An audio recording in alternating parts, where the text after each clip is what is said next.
ಆರೋಗ್ಯ ಜ್ಯೋತಿ ಅವಾರ್ಡ್ ಕರ್ನಾಟಕ 2024 ಪ್ರಶಸ್ತಿ ಪ್ರದಾನ ಸಮಾರಂಭ. ಕ್ಷೇತ್ರಗಳಲ್ಲಿನ ವಿವಿಧ ವಿಭಾಗಗಳ ಸಾಧಕರನ್ನು ಗುರುತಿಸಿ ಗೌರವ ಸಂಧಾನ. 100ಕ್ಕೂ ಹೆಚ್ಚು ಸಾಧಕರಿಗೆ ಪ್ರಶಸ್ತಿ ಪ್ರದಾನ. ಸಮಾಜಮುಖಿ ಸೇವೆಯಲ್ಲಿ ತೊಡಗಿಕೊಂಡ ಪ್ರತಿಷ್ಠಿತ ಬೆಂಗಳೂರಿನ ರಾಘವಿ ಚಾರಿಟೇಬಲ್ ಟ್ರಸ್ಟ್ ಮತ್ತು ಸೇವಾ ಫೌಂಡೇಶನ್ನ ಶ್ರೀ ರಾಘವೇಂದ್ರ ಸುಂಟ್ರಹಳ್ಳಿ ಹಾಗೂ ಶ್ರೀ ಲಕ್ಷ್ಮಿ ಗ್ರೂಪ್ ಆಫ್ ಆಸ್ಪತ್ರೆಗಳು ಹಾಗೂ ಇನ್ನಿತರ ವೈದ್ಯಕೀಯ ಹಲವು ಸಂಸ್ಥೆಗಳ ಸಹಭಾಗಿತ್ವದಲ್ಲಿ ಆರೋಗ್ಯ ಕ್ಷೇತ್ರಗಳಲ್ಲಿನ ವಿವಿಧ ವಿಭಾಗಗಳ ಸಾಧಕರನ್ನ ಗುರುತಿಸಿ ನಗರದ ಗಾಂಧಿ ಭವನದಲ್ಲಿ ಆರೋಗ್ಯ ಜ್ಯೋತಿ ಅವಾರ್ಡ್ಸ್ ಕರ್ನಾಟಕ 2024 ಪ್ರಶಸ್ತಿ ಪ್ರದಾನ ಸಮಾರಂಭ ನಡೆಯಿತು. ಪ್ರಶಸ್ತಿ ಪ್ರದಾನವು ರಾಜ್ಯದಲ್ಲಿರುವ ಆಸ್ಪತ್ರೆಗಳಲ್ಲಿನ 30ಕ್ಕೂ ಹೆಚ್ಚು ವಿಭಾಗದ ಸಿಬ್ಬಂದಿ ವರ್ಗಗಳ ವಿನೂತನ ಕಾರ್ಯಕ್ರಮ ಜರುಗಿದ್ದು, ಇದರಲ್ಲಿ ವಿಶೇಷವಾಗಿ ಆಯಮ್ಮಂದಿರು, ವಾರ್ಡ್ ಬಾಯ್ ಸೇರಿದಂತೆ nursing, paramedical, supporting staff, technical staff ಹಾಗೂ ವೈದ್ಯರು ಸೇರಿದಂತೆ ಎಲ್ಲಾ ವಿಭಾಗಗಳಲ್ಲಿ ಸೇವೆ ಸಲ್ಲಿಸುತ್ತಿರುವವರನ್ನ ಗುರುತಿಸಿ ಪ್ರಶಸ್ತಿ ಪ್ರದಾನ ಮಾಡಿದರು.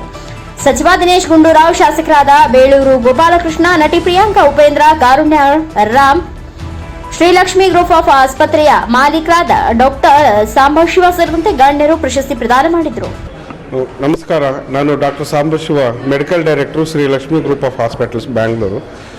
ಈ ಆರೋಗ್ಯ ಜ್ಯೋತಿ ಅವಾರ್ಡ್ಸ್ ಪ್ರೋಗ್ರಾಮನ್ನು ರಾಘವಿ ಗ್ರೂಪ್ ಆಫ್ ಅಸೋಸಿಯೇಷನಿಂದ ಸ್ಟಾರ್ಟ್ ಮಾಡಿರೋದ್ರಿಂದ ತುಂಬ ಸಂತೋಷ ಆಗ್ತದೆ. ಯಾಕೆ ಅಂತ ಹೇಳಿದ್ರೆ ಇದು ಫಸ್ಟ್ ಟೈಮು ಕರ್ನಾಟಕದಲ್ಲೇ ಎಲ್ಲ type of health workers, hospital related ವರ್ಕರ್ಸ್ನ ನೋಡಿ ಅವರ ಒಳ್ಳೆಯ ಸ್ಕಿಲ್ಸು ಮತ್ತು ಅವರ ಡೆಡಿಕೇಶನ್ ಟು ದ ಸರ್ವಿಸ್ ಇರುವಂಥವ್ರನ್ನ ಐಡೆಂಟಿಫೈ ಮಾಡಿಬಿಟ್ಟು ಈ ಅವಾರ್ಡ್ಸ್ ಕೊಡ್ತಾ ಇದ್ದಾರೆ. ಅದಕ್ಕೆ ಈ ರಾಘವಿ ಗ್ರೂಪ್ ಆಫ್ ಚಾರಿಟಬಲ್ ಟ್ರಸ್ಟ್ಗೆ ತುಂಬ ಧನ್ಯವಾದವನ್ನು ಹೇಳ್ತಾ, ಲಕ್ಷ್ಮಿ ಗ್ರೂಪ್ ಆಫ್ ಹಾಸ್ಪಿಟಲ್ಸ್ ಅವ್ರ ಜೊತೆಗೆ ಅಸೋಸಿಯೇಟೆಡ್ ಆಗಿದ್ದೀವಿ ಅಂತ ಹೇಳ್ಬಿಟ್ಟು ನಾನು ಹರ್ಷದಿಂದ ತಿಳಿಸುತ್ತೇನೆ. ರಾಘವೇಂದ್ರ ಸುಂಟ್ರಹಳ್ಳಿ, ಶ್ರೀ ರಾಘವಿ ಚಾರಿಟಬಲ್ ಟ್ರಸ್ಟ್ ಸೇವಾ ಫೌಂಡೇಶನ್ನ ಚೇರ್ಮನ್ ಆ್ಯಂಡ್ ಫೌಂಡರ್. ಅದೇ ರೀತಿ ಶ್ರೀ ಲಕ್ಷ್ಮಿ ಗ್ರೂಪ್ ಆಫ್ ಹಾಸ್ಪಿಟಲ್ನ CEO ಆಗಿ ಕೆಲಸ ಮಾಡ್ತಿದ್ದೀನಿ. ಸುಮಾರು 12 ವರ್ಷದ ಆಸ್ಪತ್ರೆಯ ಜೀವನದಲ್ಲಿ ಈ ಒಂದು ಕಾರ್ಯಕ್ರಮ ಮೂಡಿ ಬರ್ತದೆ. ಯಾಕೆಂದರೆ ಸುಮಾರು 3 ತಿಂಗಳ ಸತತ ಪ್ರಯತ್ನದಿಂದ ಈ ದಿನ ಏನು ನಾವು ಆರೋಗ್ಯ ಜ್ಯೋತಿ ಅವಾರ್ಡ್ 2024 ಎಂಬ ಶೀರ್ಷಿಕೆಯಲ್ಲಿ ಆರೋಗ್ಯ ಇಲಾಖೆಯಲ್ಲಿ ಕೆಲಸ ಮಾಡುವ ರಾಜ್ಯದ 30 ಜಿಲ್ಲೆಗಿಂತ ಹೆಚ್ಚು ಜಿಲ್ಲೆಯಲ್ಲಿರ್ತಕ್ಕಂಥ ಸಿಬ್ಬಂದಿಗಳನ್ನು ಗುರುತಿಸಿ ಗೌರವಿಸುವಂಥ ಒಂದು ಕಾರ್ಯಕ್ರಮವನ್ನು ನಾವೇನು ಆಯೋಜನೆ ಮಾಡಿದ್ದೇವೆ. ಈ ಕಾರ್ಯಕ್ರಮಕ್ಕೆ ಹಲವಾರು ಆಸ್ಪತ್ರೆಗಳು ನಮ್ಮ ಜೊತೆಗೆ ಸಹಕಾರವನ್ನು ನೀಡಿ ಈ ಕಾರ್ಯಕ್ರಮವನ್ನು ಇವತ್ತು ಯಶಸ್ಸು ಮಾಡಲಿಕ್ಕೆ ಪ್ರಯತ್ನ ಮಾಡಿ ಏನು ನಾವೀಗ ನಿಮ್ಮ ಮುಂದೆ ಬಂದಿದ್ದೀವಿ, ಈ ಕಾರ್ಯಕ್ರಮ ಚಾಲನೆ ಆಗಿದೆ. ಸೊ ಇದರ ಜೊತೆಗೆ ಇವತ್ತು ರಾಜ್ಯದ ಎಲ್ಲ ಖಾಸಗಿ ಮತ್ತು ಸರ್ಕಾರಿ ಆಸ್ಪತ್ರೆಗಳಿಗೆ ನಾನೇನು ಹೇಳಲಿಕ್ಕೆ ಇಷ್ಟಪಡ್ತೀನಿ ಅಂದರೆ, ಬರೀ ವೈದ್ಯರಿಂದ ಆಸ್ಪತ್ರೆಗಳು ನಡೆಯೋದಿಲ್ಲ.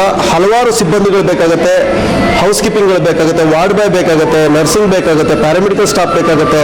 ಅವರಿಗೆಲ್ಲ 16 ವರ್ಷದಿಂದ ಕೆಲಸ ಮಾಡ್ತಿರ್ತಾರೆ. ಅವ್ರನ್ನ ವೈಯಕ್ತಿಕವಾಗಿ ಗುರುತಿಸಿ ಗೌರವಿಸಬೇಕು ಅನ್ನೋ ಒಂದು ಕಾರ್ಯಕ್ರಮದಿಂದ ನಮ್ಮ ರಾಘವಿ ಚಾರಿಟಬಲ್ ಟ್ರಸ್ಟ್ನ ವೆಬ್ಸೈಟಲ್ಲಿ ಒಂದು ಫಾರ್ಮ್ನ ಅಪ್ಲೋಡ್ ಮಾಡಿ, ಆ ಅಪ್ಲೋಡ್ ಮುಖಾಂತರವಾಗಿ ಅವ್ರನ್ನ ಆಯ್ಕೆ ಮಾಡೋಕ್ಕೆ ಪ್ರಕ್ರಿಯೆ ಮಾಡಿದ್ವಿ. ಸುಮಾರು 3,000ಕ್ಕೂ ಹೆಚ್ಚು ಅಪ್ಲಿಕೇಶನ್ ಬಂತು. ಅದರಲ್ಲಿ ಸುಮಾರು 100 ಜನರನ್ನು ಉತ್ತಮರೆಂದು ಆಯ್ಕೆ ಮಾಡಿದ್ದೇವೆ. ಅವರಿಗೆ ಈಗ ಪ್ರಶಸ್ತಿ ಪ್ರದಾನ ನಿಮ್ಮ ಕಣ್ಮುಂದೆ ನಡೆಯಲಿದೆ.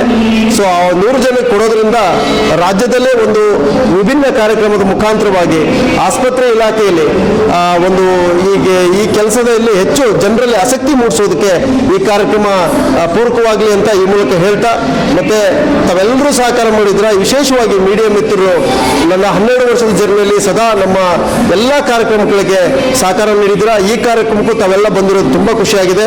ಮೊದಲನೇದಾಗಿ ತಮಗೂ ಕೂಡ ನಾನು ಸ್ವಾಗತವನ್ನು ಮತ್ತು ಅಭಿನಂದನೆ ಹೇಳಲಿಕ್ಕೆ ಇಷ್ಟಪಡ್ತೇನೆ. ಈಗ ಲೈಟ್ ಲ್ಯಾಂಪಿಂಗಿಗೆ ನಿಮಗೆ ಬೇಳೂರು ಗೋಪಾಲಕೃಷ್ಣ ಅವರು, ಶಾಸಕರು ಹಾಗೂ ಅರಣ್ಯ ಇಲಾಖೆ ನಿಗಮದ ಅಧ್ಯಕ್ಷರು ಬರ್ತಿದ್ದಾರೆ. ಹಾಗೆ ನಮ್ಮ ಎಲ್ಲ ಆಸ್ಪತ್ರೆ ಚೇರ್ಮನ್ಗಳು ಬರ್ತಿದ್ದಾರೆ. ಆಂಧ್ರದ XMLA ಆದಂಥ ಪದ್ಮಾವತಿ ಜಿಲ್ಲೆಗಣ್ಣ ಅವರು ಬರ್ತಿದ್ದಾರೆ. ಅದೇ ರೀತಿ ದಿನೇಶ್ ಗುಂಡೂರಾವ್ ಅವರು 12 ಗಂಟೆಗೆ ಬರ್ತಿದ್ದಾರೆ. ಸೊ ಈ ರೀತಿ ಹಲವಾರು ಗಣ್ಯರು ಬಂದು ಈ ಕಾರ್ಯಕ್ರಮವನ್ನು ಯಶಸ್ವಿ ಮಾಡಲಿದ್ದಾರೆ. ಸೊ ಹಾಗಾಗಿ ತಾವು ನಮಗೆ ಹೆಚ್ಚಿನ ಸಂಖ್ಯೆಯಲ್ಲಿ ಸಹಕರಿಸಬೇಕಂತ ಕೇಳ್ಕೊಳ್ತೀನಿ.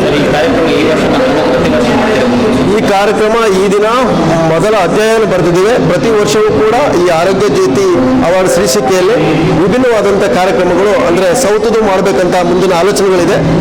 ಇಡೀ ಸೌತ್ನ ಒಂದು 5 ರಾಜ್ಯವನ್ನು ಸೇರಿಸ್ಕೊಂಡು ಮಾಡಬೇಕನ್ನೋದು ಮುಂದಿನ ವರ್ಷ ಆಲೋಚನೆ ಇದೆ. ಎಲ್ಲರ ಸಹಕಾರ ಚೆನ್ನಾಗಿದ್ರೆ ಖಂಡಿತವಾಗಿ ಅದನ್ನು ಮಾಡ್ತೀವಿ. ಪ್ರತಿ ವರ್ಷ ಈ ಕಾರ್ಯಕ್ರಮ ನಡೆಯುತ್ತೆ.